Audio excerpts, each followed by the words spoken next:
ಪ್ಲಗ್ನಲ್ಲಿ ಒಂದು ಪಿನ್ ಮಾತ್ರ ದಪ್ಪವಾಗಿರುವುದು ಯಾಕೆ? ನಮಸ್ಕಾರ ಸ್ನೇಹಿತರೆ, ವೀಣಾ ಕನ್ನಡ ಲಾಗ್ಸ್ಗೆ ನಿಮ್ಮೆಲ್ಲರಿಗೂ ಹೃತ್ಪೂರ್ವಕ ಸ್ವಾಗತ. ಸ್ನೇಹಿತರೆ, ಇವತ್ತು ಒಂದು ತುಂಬ ಇಂಟ್ರೆಸ್ಟಿಂಗ್ ವಿಷಯದ ಬಗ್ಗೆ ಮಾತನಾಡೋಣ. ಮೊದಲು ಒಂದು ಚಿಕ್ಕ ಮಾತು. ಏನು ಗೊತ್ತಾ, ಈ ವಿಷಯ ಕೆಲವರಿಗೆ ಈಗಾಗಲೇ ಗೊತ್ತಿರಬಹುದು, ಆದರೆ ಇನ್ನು ಹಲವರಿಗೆ ಗೊತ್ತಿರದೇ ಇರಬಹುದು.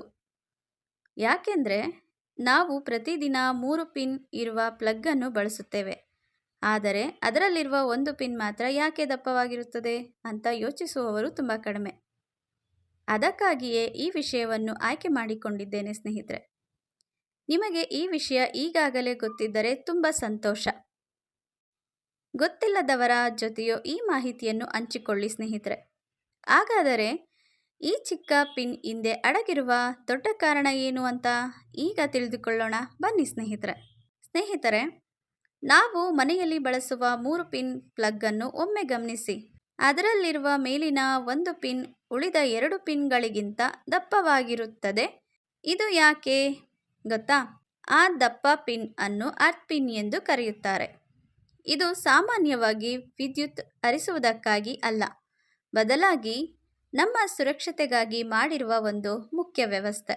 ಸ್ನೇಹಿತರೆ, ಒಂದು ವೇಳೆ ಯಾವುದಾದರೂ ವಿದ್ಯುತ್ ಸಾಧನದಲ್ಲಿ ದೋಷ ಉಂಟಾಗಿ ಅದರ ಹೊರಭಾಗಕ್ಕೆ ವಿದ್ಯುತ್ ಸೋರಿಕೆಯಾದರೆ ಆ ವಿದ್ಯುತ್ ನಮ್ಮ ದೇಹದ ಮೂಲಕ ಹರಿಯುವ ಬದಲು ಅರ್ತ್ ಪಿನ್ ಮೂಲಕ ಸುರಕ್ಷಿತವಾಗಿ ನೆಲಕ್ಕೆ ಹೋಗುವಂತೆ ಇದನ್ನು ವಿನ್ಯಾಸ ಮಾಡಲಾಗಿದೆ.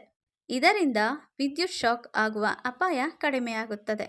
ಆದರೆ ಇನ್ನೊಂದು ಪ್ರಶ್ನೆ, ಅರ್ತ್ ಪಿನ್ ಯಾಕೆ ದಪ್ಪವಾಗಿದೆ? ಇದಕ್ಕೂ ಒಂದು ಕಾರಣ ಇದೆ.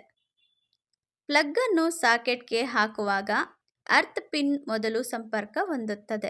ಹಾಗೆಯೇ ಪ್ಲಗ್ಗನ್ನು ತೆಗೆಯುವಾಗ ಕೊನೆಯದಾಗಿ ಸಂಪರ್ಕ ಕಡಿತವಾಗುವುದು ಇದೇ ಪಿನ್. ಅಂದರೆ ಸುರಕ್ಷತಾ ಸಂಪರ್ಕ ಮೊದಲು ಸಿಗುತ್ತದೆ, ಕೊನೆಯವರೆಗೂ ಇರುತ್ತದೆ. ಇದು ಒಂದು ರೀತಿಯ ಹೆಚ್ಚುವರಿ ಸುರಕ್ಷತಾ ವ್ಯವಸ್ಥೆ. ಅಷ್ಟೇ ಅಲ್ಲ ಸ್ನೇಹಿತರೆ, ಈ ಪಿನ್ ದಪ್ಪವಾಗಿರುವುದರಿಂದ ಅದನ್ನು 2 ಪಿನ್ ಸಾಕೆಟ್ಗೆ ತಪ್ಪಾಗಿ ಸೇರಿಸಲು ಸಾಧ್ಯವಾಗುವುದಿಲ್ಲ. ಇದು ಕೂಡ ಸುರಕ್ಷತೆಯನ್ನು ಗಮನದಲ್ಲಿಟ್ಟುಕೊಂಡು ಮಾಡಿರುವ ವಿನ್ಯಾಸ. ಆದರೆ ಇಲ್ಲಿ ಒಂದು ವಿಷಯವನ್ನು ನೆನಪಿಟ್ಟುಕೊಳ್ಳಿ, 3 ಪಿನ್ ಇರುವ ಪ್ಲಗ್ ಇದ್ದರೆ ಮಾತ್ರ ಸಾಕಾಗುವುದಿಲ್ಲ. ನಿಮ್ಮ ಮನೆಯ ವಿದ್ಯುತ್ ಸಂಪರ್ಕದಲ್ಲಿ ಸರಿಯಾದ ಅರ್ಥಿಂಗ್ ವ್ಯವಸ್ಥೆ ಇರಬೇಕು.